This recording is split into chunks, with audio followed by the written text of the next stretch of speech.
kind of doing something a little bit more intense than what I normally would do for this kind of review. So jump on, if you have any questions about this process, or if you have any questions about the plugin, or if you have something you want me to try, make sure you hit me up in the live stream. Let me know if there's any features you're not sure about or anything like that. But yeah, we're going to be going in depth with this plugin. So first thing I think I'll do is just kind of talk about the plugin and what it is, all the settings and all that kind of stuff. I've actually got the manual for the plugin here.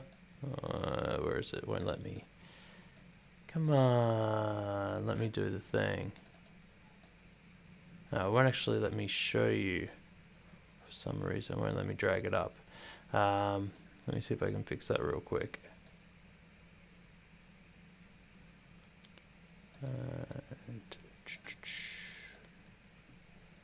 That's so weird. It doesn't like me bringing a window up into the other screen, but I'll talk about it anyway. I've got the manual up, so I'll have a look at that.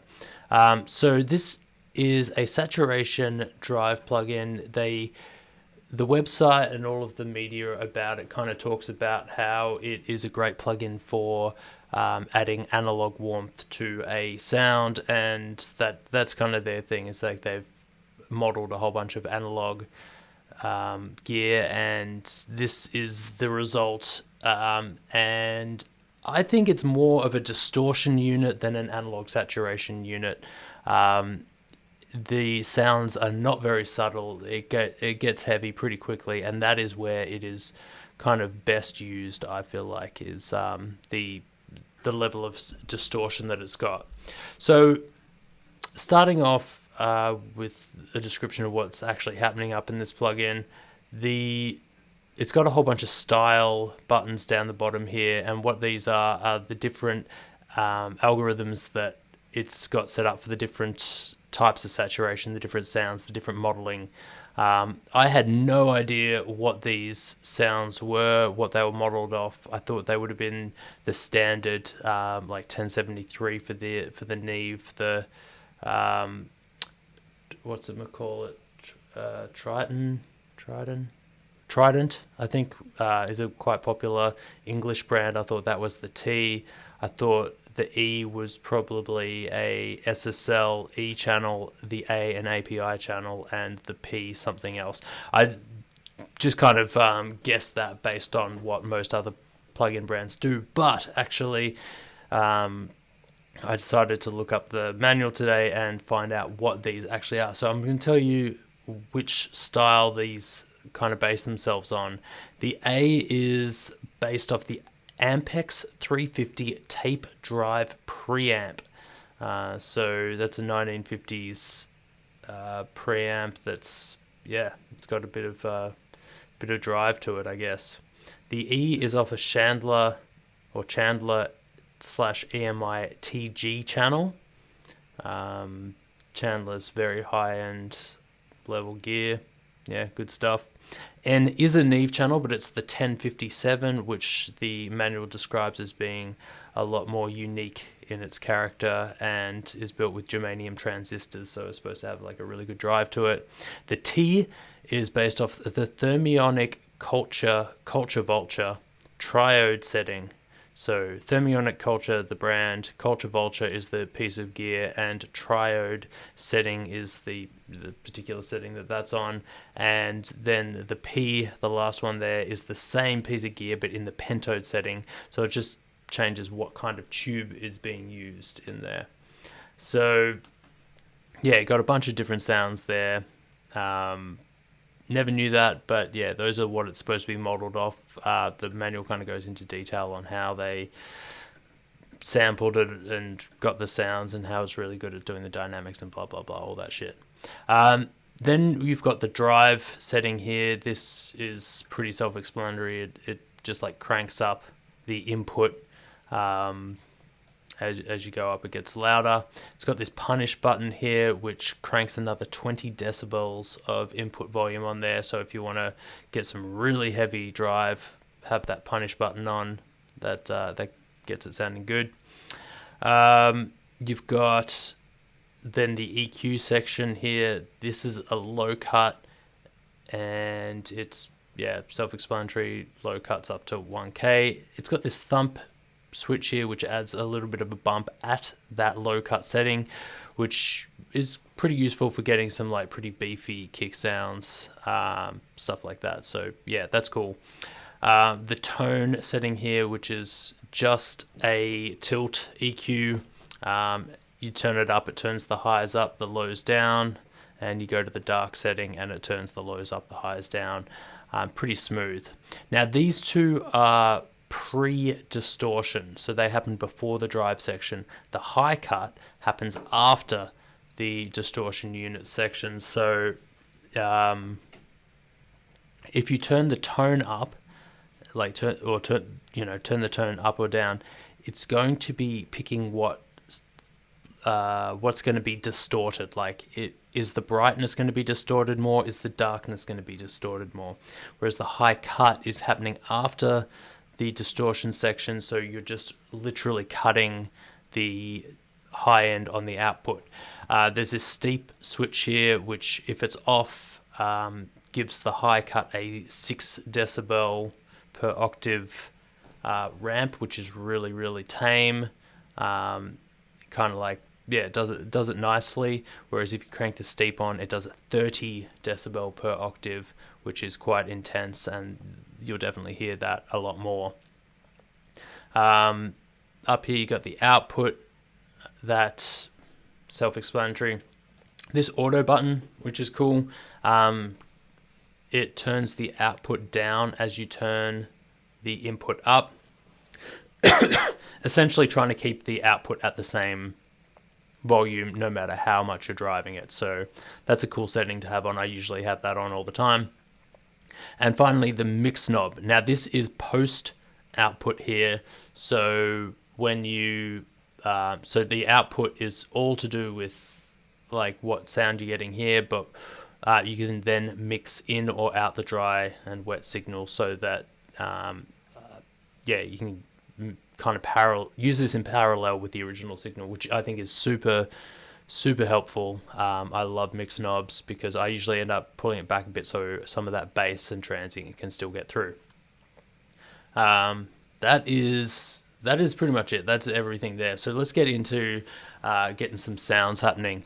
My favorite thing to use this on is an 808. So I'm just going to start with that, and we'll have a play around with the different settings. So I guess to kind of hear what this sounds like, I'm just going to turn this. I'm just going to have this 808 note kind of crank out. This is a fairly simple 808 note. I do have another distortion on here which I'll take off, but so that we can really hear exactly what's going on with the 808. So let me just do that real quick. It's this multi-pass thing. I'm just going to turn that off. Alright, so this is just the 808 sound. And if we turn that off, you can hear that there's not that much going on. Actually, I'm going to crank this up an octave because I feel like this is a little bit too low to hear on some systems. There we go. Let's use that note. Alright. Even just turning it on with the drive at 0, you can hear it's kind of adding a little bit of tone in there. So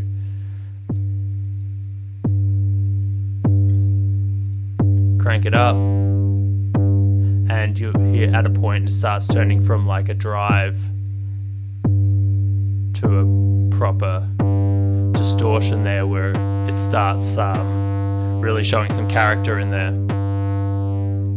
Turn the punish on, and you get quite a decent sound there. Now I guess at this level here, it would be interesting to jump through the styles and see exactly what that level of distortion is going to change throughout the different models here. So this, as we were saying, is the Ampex 350 tape drive preamp setting. So that's that preamp drive. This is the Chandler EMI TG channel. I mean, that's really different in sound there. This one is the Neve 1057.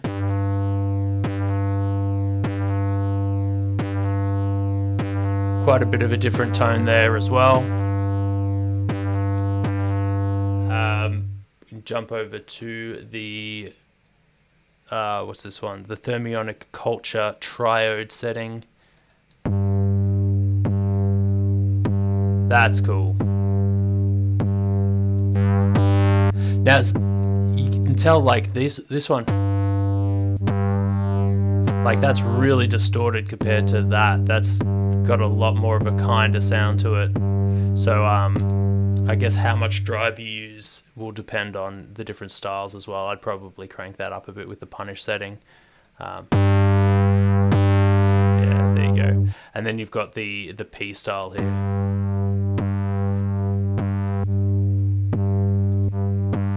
Yeah. So those are both supposed to be modeling the same piece of gear, but on two different settings there. And you can hear that very different.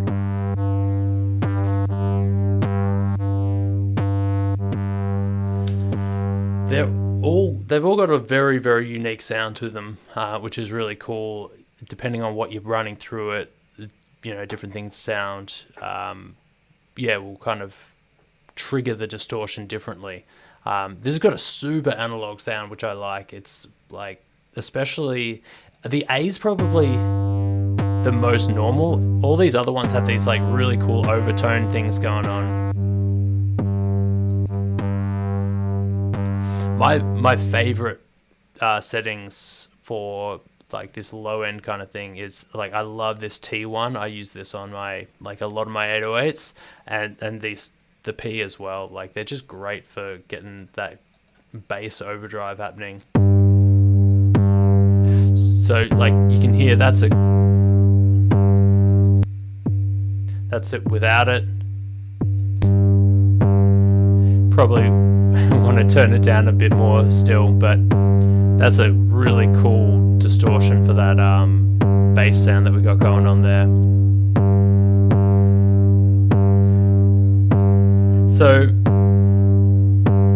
So far we've just played with the drive and the style, and you can already hear that it's got quite a bit of versatility there when it comes to sound. You've got the low cut here.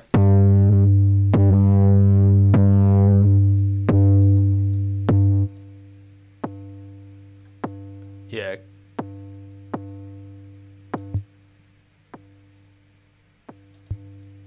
You can hear at this point it's really only pushing up the volume, not doing that much drive work because the beef of the channel has been taken out here.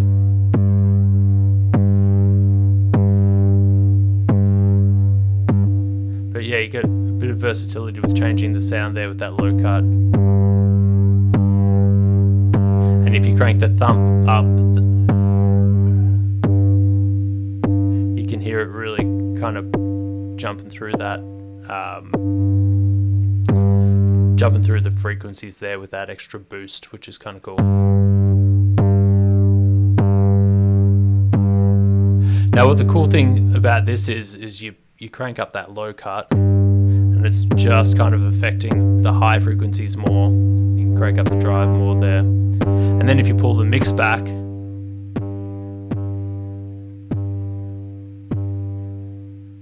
you get that low end still cranking through on the original sound, but it's distorting that high end.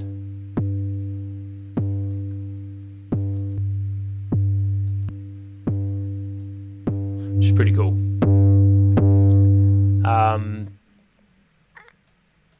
Tone wise, you've got the light, the bright and the dark here. One thing I think is interesting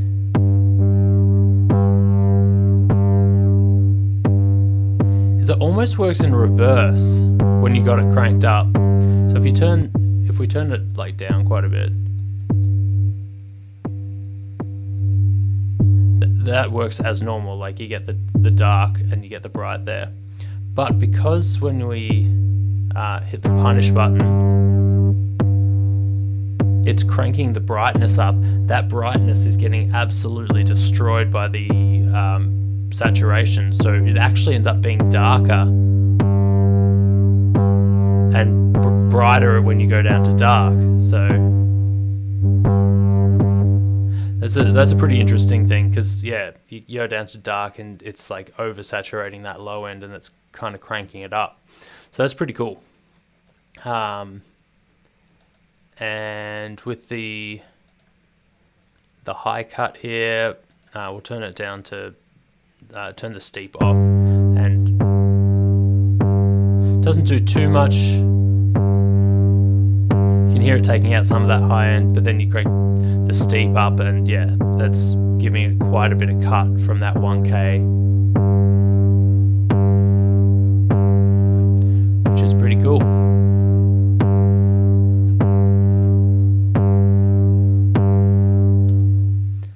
A good sound up in here. I dig that. Again, we can change up the styles. I think that these none of these settings emulate the like different hardware that they're getting the sounds from, so this is all going to be fairly similar. It's mostly just the drive sound that is going to change as you jump through the different settings there. So yeah, you can kind of like get a cool sound here and then pull through your different styles there and get different sounds. So yeah, my favorite use of this is on that 808. It gives that really distorted, disgusting sound that we all love. So check that out. We're going to play with some different stuff now just to get a bit more of a vibe. And you guys watching, if you do have any questions, comments, if you want me to run anything through this and hear what it sounds like, definitely hit me up with some suggestions so we can, get a vibe going on what the capabilities of this plugin really are. And all right, so I'm going to run, I'm just going to find some sounds that'll like, we can throw this thing on and just get a real vibe of what we got up in here.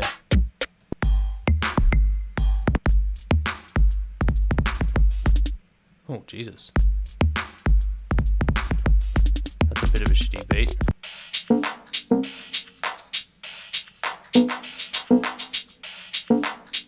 That's kind of cool. Alright, I'm going to mute that 808 and we'll try this. So this says it's supposed to be about 125, so let's crank it up.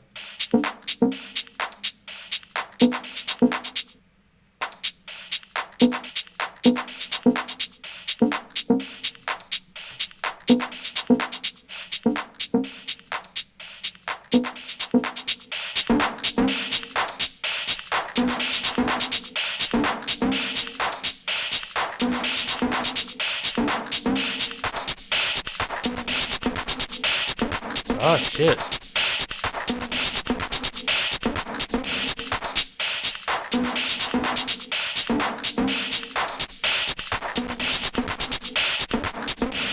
Okay, so that Chandler channel there, that Chandler EMI TG channel, you can hear when you crank it up on something that's a bit more percussive, it's got, it ends up like sucking out and glitching, like it's got a slow compressor running on it, so which is super interesting.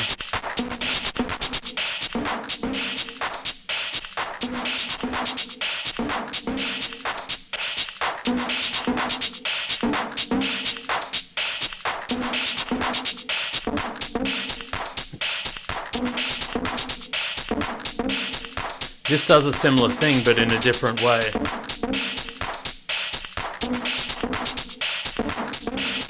And that's the same as well.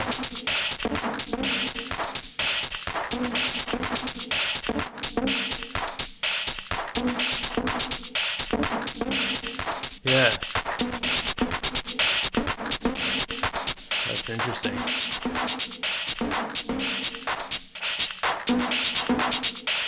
So if you're doing a percussion sound or a drum kind of distortion and you don't want it to kind of glitch in that weird way, the A and the N are probably your best bet. I think the A sounds the best for that kind of thing. But yeah, let's oh yeah, you go punish and really cuts out. That's kind of cool, actually. How heavy that fucks it up.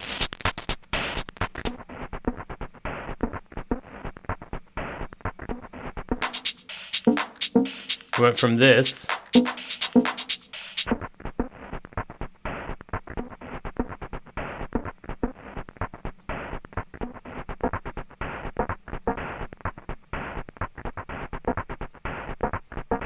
That's pretty cool.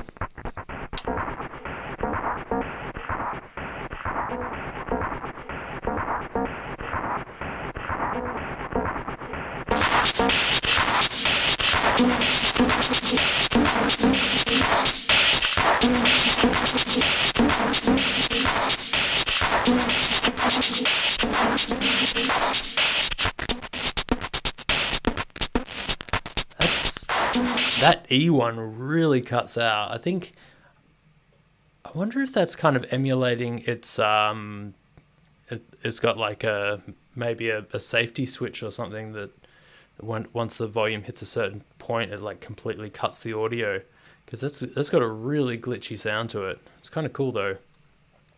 I wonder if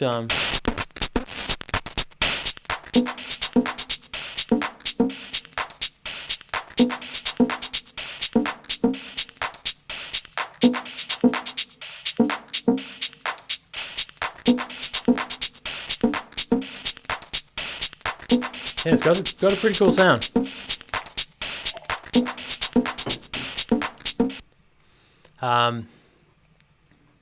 See if we can find something drum-wise a little bit different that'll give us a bit of a different vibe of what else. Yeah, let's try that one. So this one, and it says 140 is the recommended.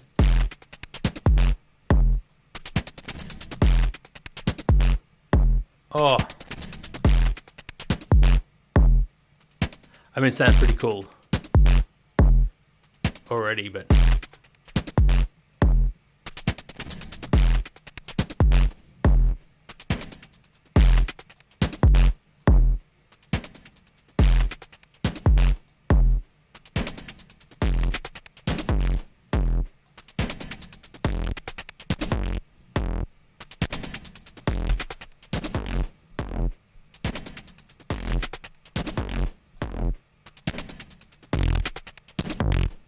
anything with like real good bass, this T like really widens it out and gives it a vibe.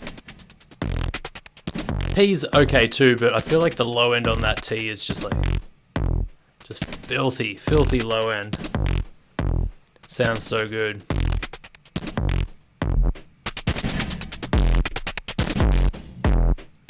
Now that's probably a bit too much, but yeah.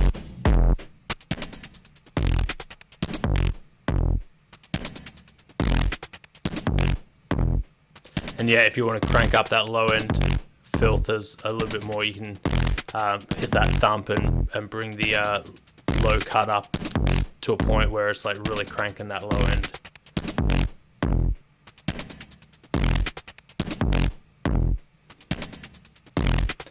Yeah, got some fire up in there. That's pretty cool. Let's see what else we got up in here. There's all right, so we've done drums. Let's have a look at like piano and see where we can take that.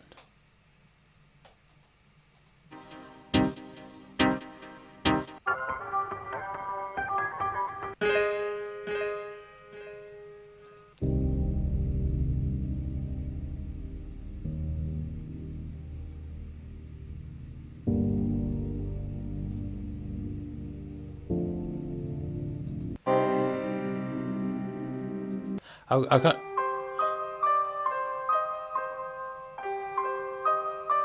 I kind of.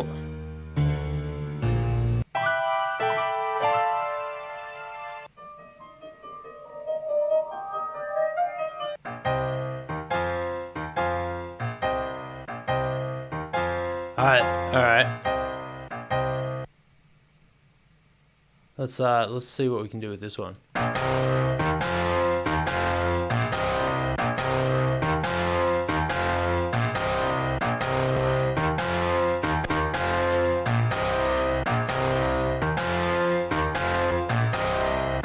Sorry, I'm messing with the with that. So this is without it. I feel like if we kind of put it on this guy.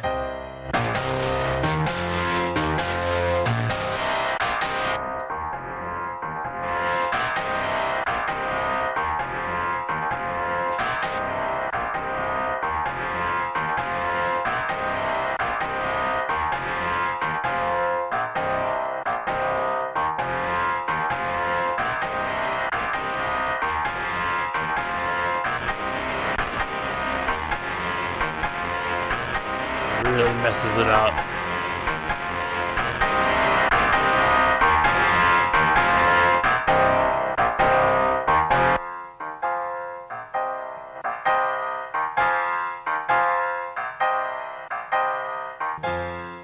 Alright, so that's just kind of like playing with the you know, getting that low cut, high cut happening and giving it a bit of a lo-fi vibe too.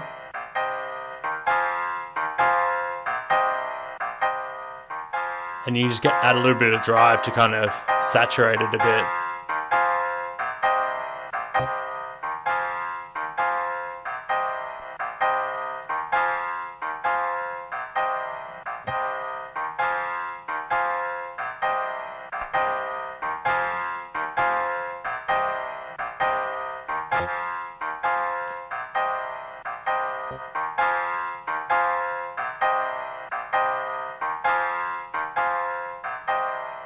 So yeah, this one I feel like that E really gives that lo-fi vibe to it. I'd probably throw a limiter on there as well, just to kind of get rid of those peaks that are coming through.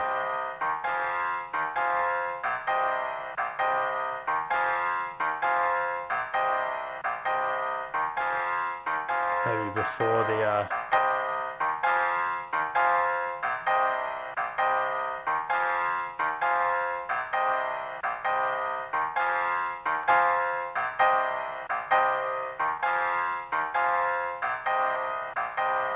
that's got a bit of vibe to it too.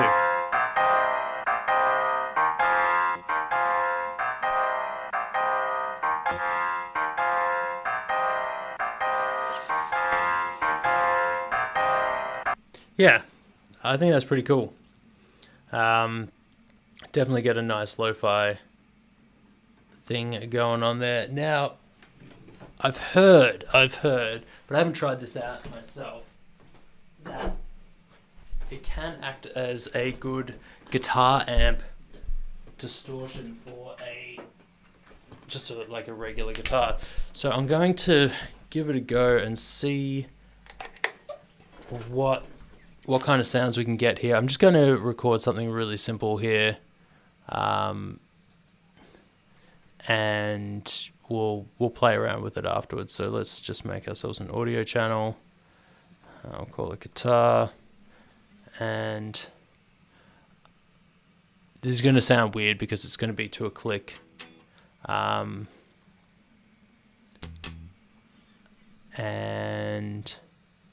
not to the right tempo. So kind of disregard what's going on here. Alright, I'm just going to turn that off.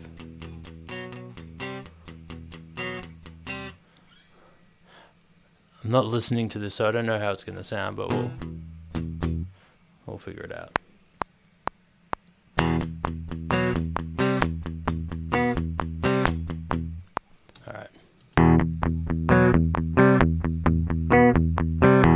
All right, it's not great, but you know, it's a track. Let's throw on the Decapitator and see what kind of guitar distortion we can get out of this. Because, I mean, if it sounds good, then you don't really need any more guitar emulators, which, you know, could be cool.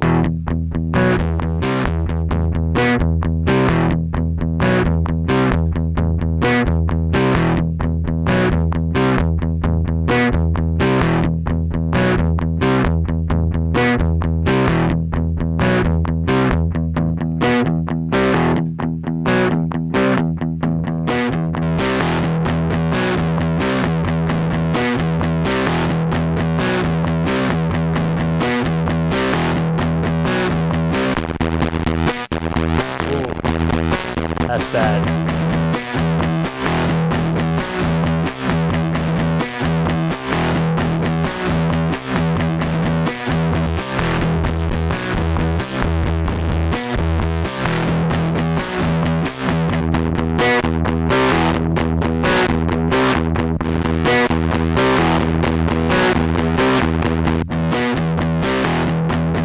All right. So I personally think that most of that sounds trash. The only real usable channel there is that that first one, the Ampeg tape style saturation. That's the only one that you can get away with, but it still does not sound very good as a guitar.